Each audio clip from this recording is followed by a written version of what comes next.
Olá, então esse é o primeiro vídeo da 10ª semana de Cálculo 3 do período letivo especial, e nessa série de vídeos vamos falar sobre campos conservativos, né? Estou chamando de parte 2, porque já tivemos aí na 3ª semana uma introdução aos campos conservativos. E nessa 3ª semana, o conteúdo já abordado, a gente falava sobre campos gradientes, né? São campos definidos como sendo gradiente de funções, né, do potencial. Falou-se um pouco também sobre a independência do caminho, né? Então o fato de que a integral desses campos gradientes ao longo de caminhos depende só do potencial no ponto final e do potencial no ponto inicial. Aqui o potencial no ponto final P1, potencial no ponto inicial P0. Também falou-se um pouco sobre como encontrar o potencial desses campos gradientes. Então falou-se, né, que basicamente você tem que resolver umas equações diferenciais aqui, que você resolve integrando parcialmente, né? Então isso foi falado, né? E também falou-se também um pouco sobre a interpretação física desses campos gradientes, né? Por que eles são chamados conservativos, né? Então que eles conservam energia de sistemas mecânicos. Então o que falta falar, né, com relação a esses campos conservativos? Então a ideia aqui vai ser entender como saber se um campo é conservativo. Então, nós já vimos aí algumas propriedades, campos conservativos, né? E como encontrar o potencial quando o campo é conservativo. E aí agora a ideia é entender quando que um campo é conservativo, como saber se o campo é conservativo. E a primeira resposta que a gente vai dar, uma resposta um pouco mais teórica, é a independência do caminho. O que eu quero dizer com relação a isso, né? Então, a gente já sabe de campo conservativo, né, de campos gradientes, né, que quando você integra um campo gradiente ao longo de um caminho, ele só depende do ponto final e do ponto inicial. Então, isso é a independência do caminho. Mas isso também é um critério para saber se o campo é conservativo. Então, qual é a ideia? Se você tem, né, um ponto P0 e um ponto P1, a gente falar que o campo independe do caminho se a integral dele sobre qualquer curva que liga o P0 ao P1, né? Então aqui, por exemplo, a gente está ilustrando duas curvas, né? O C1 e o C2. Então, se qualquer duas curvas que ligue o P0 ao P1, a integral sobre esses caminhos é igual, né? As integrais são iguais, certo? Para qualquer ponto P0 e qualquer ponto P1 e qualquer curva ligando esses pontos. Então isso a gente chama de independência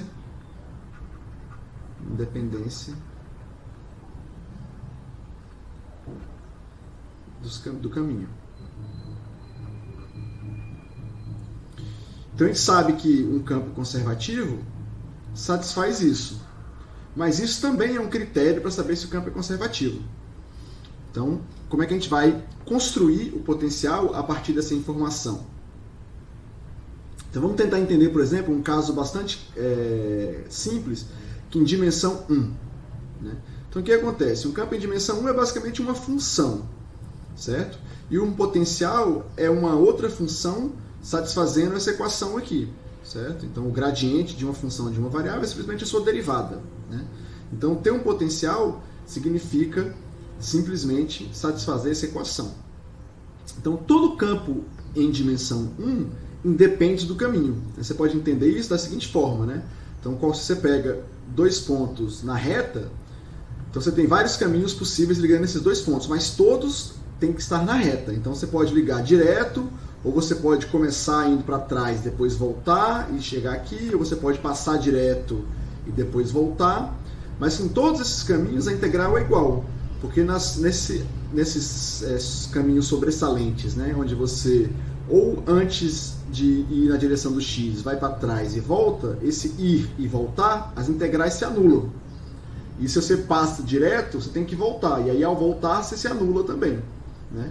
Então, aqui, sempre que você tem integrais sobre caminhos unidimensionais aqui na reta, elas se anulam nos segmentos sobressalentes, né? Nos que você não precisa, né? O que você vai e volta e aquilo que você vai e volta. Então, só depende desse pedaço aqui, né? Então, é independente do caminho. E esses campos são sempre conservativos. E como é que você constrói o potencial? Simplesmente, né, integrando sobre o segmento de reta ligando a x a sua função, certo? Pelo teorema fundamental do cálculo, é justamente assim que você constrói as primitivas, né? Se você deriva essa integral com relação a x, o teorema fundamental do cálculo fala justamente que a derivada dessa função é justamente o f de x. Né? Então, isso é um dos enunciados do teorema fundamental do cálculo. Né? Então, aqui a ideia é que construir o potencial basta você integrar ao longo de um caminho ligando os dois pontos. Né? Você fixa um ponto aqui, A, e você quer construir o potencial nesse ponto x, você integra de A até x. Então, a gente vai usar essa ideia justamente para construir o potencial em dimensões maiores. Né? Então, em dimensão maior, o que vai acontecer? Agora você tem mais possibilidades de caminhos, né? Onde nem sempre pode acontecer deles se anularem. Né? Então, o que acontece aqui? Você, por exemplo, poderia pegar um caminho assim, né? Para ligar esses dois pontos, poderia pegar outro, mas não importa, porque aqui você vai ter, né, a noção de independência de caminho. Então, a gente está construindo um potencial para um campo F, né, que independe dos caminhos. Né? Então, aqui a gente vai assumir que a integral com relação a integral de f com relação a uma certa curva independe de c. Então, se você fixa esse ponto, P0, se você fixa o ponto P0, você pode construir o valor do potencial nesse ponto xy simplesmente como sendo a integral sobre o caminho que liga o P0 ao P do campo, como a gente fez em dimensão 1. Certo? Então, como não depende do caminho, só depende desse ponto aqui. Então, é uma função desse ponto. Se você muda o ponto, muda o caminho e muda esse valor. Mas com esse ponto fixado, né, esses dois pontos fixados, não depende do caminho. Certo? Então, só depende do ponto xy. A gente muitas vezes denota isso da seguinte forma. Né? É P0 até xy. Dessa forma. Certo? Então, como é que a gente prova agora? Né? Então, a questão toda é saber, né, que realmente esse é um potencial do campo, né, que ele satisfaz aquelas equações diferenciais. Né? Então, você tem que calcular o df dx e o df dy. Certo? Então, por exemplo, vamos calcular o df dx. Né? Então, vamos calcular o df dx. Então, aqui você tem o f de xy é o caminho, né? Você escolheu um caminho ligando o P0 ao P. E se você quer saber como é que você calcula o f de x mais delta x, basta você escolher o caminho que é o mesmo C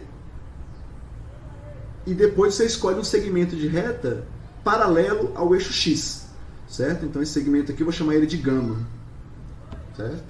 Então aqui você escolhe, né, a curva, você tem liberdade de escolher a curva. Então você escolhe a mesma curva que você ligava até o ponto P e depois escolhe um segmento de reta. Então o valor da f em x mais delta xy é a integral de P0 até P, seguido da integral sobre esse segmento. Certo? Se a gente parametriza gama, né, como é que você parametriza gama? Você está com x igual a x, certo? Fixo, e vamos dar um t, né? Desculpa, e o y fixo igual a y, né? E o t variando de x até x mais delta x. Então aqui, se você faz a integral sobre gama, é a integral sobre x até x mais delta x.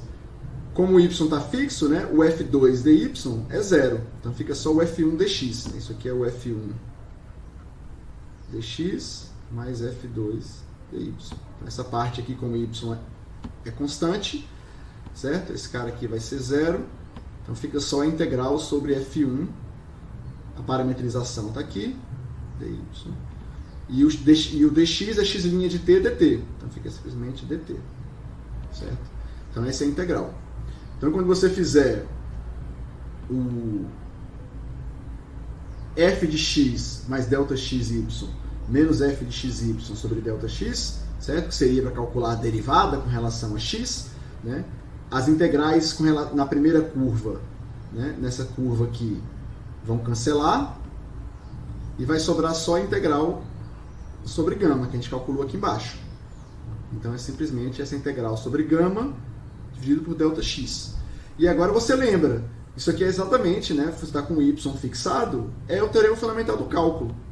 Né? Aqui é a integral sobre um segmento de reta, ligando x a x mais ΔX, dt. Então derivar isso com relação a x, certo? É simplesmente fazer isso, né? Fazer o ΔX ir para zero, e aí, pelo teorema fundamental do cálculo, você ganha justamente o F1 de xy. Então a gente prova justamente que esse potencial que a gente construiu, a derivada dele com relação a x é F1 de xy. Então, como exercício, né, eu vou deixar para vocês fazerem exatamente o outro lado. Vou mostrar que o df dy é igual a F2 xy. Né?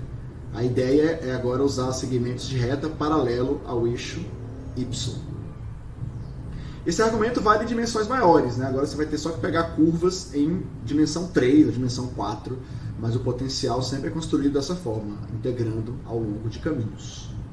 Então vamos ilustrar essa ideia de achar o potencial usando um caminho, com esse exemplo, onde a gente sabe que o campo é um campo conservativo, mas você quer encontrar o potencial. Então, a princípio, a gente poderia usar a ideia de resolver as equações diferenciais, né? Achar uma função cuja derivada com relação a x é isso, uma derivada com relação a y é isso, mas ao invés dessa ideia, vamos tentar usar a ideia de caminhos. Então, a resolução, a gente tem, né? Vamos fixar um ponto, por exemplo, a origem, 0, 0, e num ponto xy, se você quiser calcular quem é o potencial, f de xy, você escolhe um caminho ligando esses pontos. Né? Bom, como a gente está em R2, você pode escolher justamente a reta que liga esses dois pontos. Né? A reta gama, a equação paramétrica dessa reta, né, é tx, ty, né, com t variando entre o 0 e 1. Então aqui, com a ideia dos caminhos, o potencial é definido justamente como sendo a integral de 0 a 0 até xy do campo, que nesse caso vai ser exatamente a integral de 0 a 1 f1 tx, substituindo as equações paramétricas do campo, vezes x' de t dt, né? X' aqui nesse caso é x dt, mais a integral de 0 a 1 f2 tx ty, xy' de t é justamente y dt. Então, para resolver essa integral, vamos passar para a próxima página, para a gente ter mais espaço. Então aqui a gente tem o campo, né? A integral, a primeira integral ali da primeira componente, a gente vai resolver. Então a gente tem que substituir, né, o tx e o ty aqui nessa expressão, né? Então a gente obtém essa integral com relação a t, x e y são constantes, então fica fácil de integrar 2t ao quadrado, vai ficar justamente 2t ao cubo sobre 3, multiplica xy de 0 a 1, né, o t variando de 0 a 1. Aqui a gente pode observar, né, que pode fazer uma substituição direta, né, mas usando a regra da cadeia, você obtém justamente cosseno de txy, aqui tem um t faltando, né, vou substituir aqui, vai ficar justamente t ao quadrado xy. Vamos substituir o tx e ty aqui dentro. Então fica justamente cosseno de t ao quadrado xy, né? Quando você derivar isso, vai aparecer justamente 2t xy, tem que dividir aqui por 2, de 0 a 1. Então você obtém como resultado dessa primeira integral 2/3 de xy mais cosseno de xy sobre 2 menos 1/2, quando substituir o t por 0. A segunda integral é a mesma coisa, né? O f2 está aqui, você substitui o tx e o ty, certo? Então está aqui, vai ficar t ao quadrado, aqui também falta um t ao quadrado. xy dt. Então aqui vai aparecer 1/3 de t ao cubo, x ao quadrado, variando de 0 a 1 o t. E aqui de novo aparece mais cosseno de xy sobre 2 menos 1/2. Quando você fizer, que é a mesma integral, né? Cosseno de t ao quadrado xy sobre 2, né? Quando você fizer aqui a variação de t de 0 a 1, vai aparecer de novo esse resultado. Então agora, se a gente soma, né? A gente tem justamente que o potencial era a soma dessas duas integrais. Então a gente soma os resultados e tem aqui o potencial dado como a soma daquelas duas integrais. E você vai ter aqui então x ao quadrado y, né? Quando você fizer o 2/3 mais 1/3, e aqui o meio com meio da cosseno de xy menos 1. Então você pode checar que isso de fato é o potencial, né? Derivando com relação a x, você vai obter justamente as primeiras componentes do campo, a primeira componente do campo, e derivando com relação a y, você vai obter a segunda componente do campo.